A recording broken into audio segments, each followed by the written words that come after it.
Ο κοινωνικός τομέας στο Δήμο Αγρινίου προχωρά με γοργά βήματα. Ο αρμόδιος αντιδήμαρχος, ο κ. Κώστας Καλατζής, και οι συνεργάτες του προσπαθούν τα μέγιστα για το κοινωνικό κομμάτι του Δήμου και μέσα από διάφορες δράσεις και εκδηλώσεις που διοργανώνουν προσφέρουν ένα σημαντικό έργο στους δημότες Αγρινίου που βιώνουν με δυσκολία την καθημερινότητα.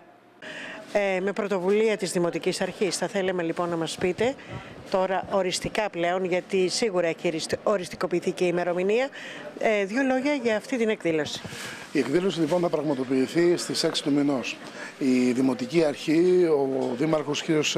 Παπαναστασίου, έβαλε σαν πρωταρχικό σκοπό να βοηθήσει το κοινωνικό παντοπολείο.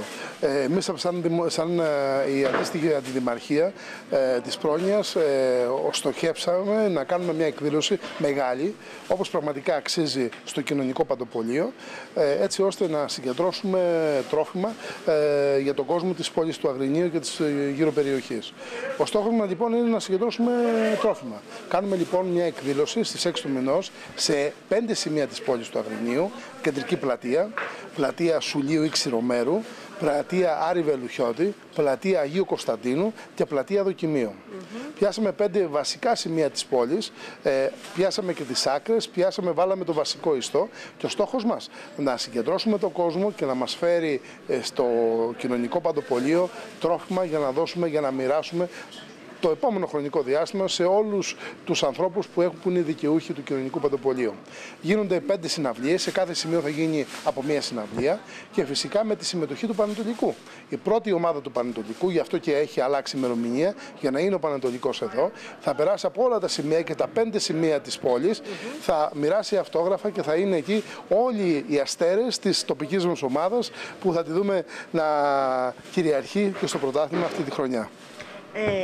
Η εκδήλωση αυτή θα είναι όλη την ημέρα ή ορισμένες ώρες? Θα είναι το απόγευμα 6 με 9 για να μπορέσουμε να έχουμε τη δυνατότητα να έχουμε μια καλύτερη εικόνα.